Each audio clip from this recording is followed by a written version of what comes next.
Hi, I'm Kalyn Markey, an intern at Keep Charlotte Beautiful down here in Florida, an affiliate of Keep America Beautiful. One of our goals is to keep our county beautiful through environmental education by teaching youth just like you. On today's education mini-series, we will be talking about groundwater. The materials you will need for this lesson are blue or red food coloring, some vanilla ice cream, clear soda like Sprite, crushed ice, colorful sprinkles, drinking straws, and some clear plastic cups. First, I'll teach you a little bit about what groundwater is, and then we will do a tasty demonstration in creating our own edible aquifers. So let's get started. Do you know what an aquifer is? What about groundwater? Let's go through this diagram to learn what makes up groundwater. Let's start with rain. Rain is the recharge that keeps the aquifer full.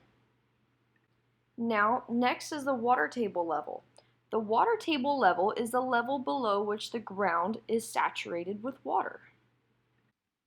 Next is the unconfined aquifer. This is where water that is absorbed by the soil goes after the recharge of rain. The impermeable layer is a layer of dense rock or clay that water passes through at a very slow rate through interconnected cracks and spaces within this layer. The last of the layers is the confined aquifer. This is where a significant amount of water moves through slowly. Water could travel a few meters a day or a few centimeters a day, depending on the permeability of the rock. Also, we have the artesian bore, which is a large hole that is drilled down into the earth to create a well. So, what does this mean for us? Well, aquifers contain a lot of our fresh water, water that we need to drink, water our plants with, give to animals, and use in many other ways. In this picture, we see a waste disposal site. It will leak contaminants into the soil that will lead into our aquifer. This is how it gets polluted. So, how do we stop this pollution and protect our aquifers? Take shorter showers and turn the water off when not using it. And we should also dispose of possible hazardous waste the right way. Another thing we could do is to reduce our chemical use. For example, we can use less fertilizers and pesticides on our lawns and gardens. Let's talk about some other topics that pertain to aquifers. Do you know what a spring is, or a sinkhole? What are springs? Well, a spring is formed when an aquifer is filled to the point that the water overflows onto the land. Each spring releases water at different rates. This is determined by the pressure in the aquifer. In Florida, we have the largest collection of springs in the world. We have a total of 700 springs in our state alone. So, what are sinkholes? Well, a sinkhole is an area of ground that has no natural external surface drainage. When it rains, the water stays inside the sinkhole and typically drains into the subsurface. Sinkholes can vary in diameter, from a few feet to hundreds of acres, and from less than 1 to more than 100 feet deep. Typically, sinkholes form so slowly that you cannot notice a change looking from the outside, but they can form suddenly when a collapse occurs. In Florida, sinkholes are very common. One report says that our residents make approximately 6,500 sinkhole insurance claims every year. All right, guys, we got all of our ingredients. Let's make some edible aquifers. All right, ready? Let's go! All right, so we got 1/3 of our cup filled with crushed ice, and this represents what? Gravel and soil. Yeah. All right, next step. All right, so our next step was to cover our crushed ice, our gravel, and our soil with just enough clear soda to where it barely covers it. And so this represents what? Our groundwater and our aquifer. All right, let's do step number 3.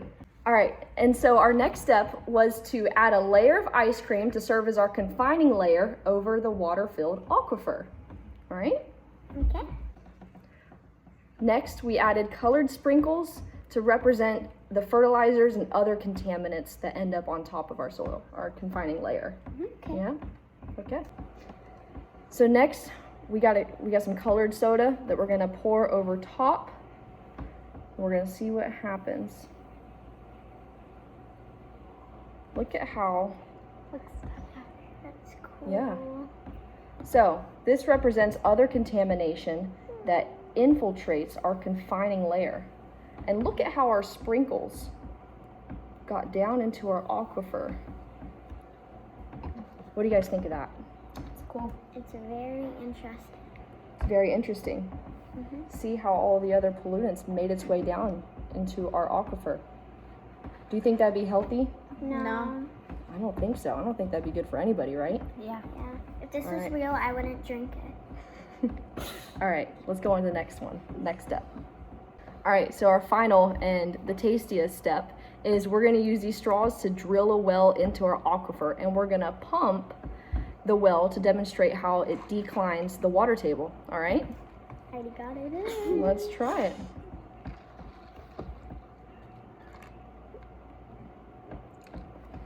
See how it went down some? Yeah. We're taking the water out of the aquifer. And now we get to enjoy.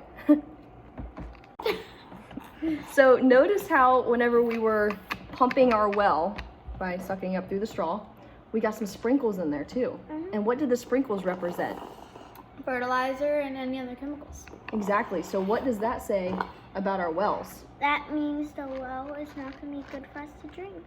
Yeah, because It's polluted very easily. it gets polluted very easily. So now, since we got some of our water out of our aquifer, we're gonna recharge it with some rain. All right. Oh, let's fill that aquifer back up. I don't want it all the way up. There we go. Dang it. All my dirt's at the bottom. So now we got it recharged. All right. Now we get to enjoy. What do you think? Yum. We like it? All right, guys. I'm gonna say thank you. Bye. Bye. Thank you. Thank you.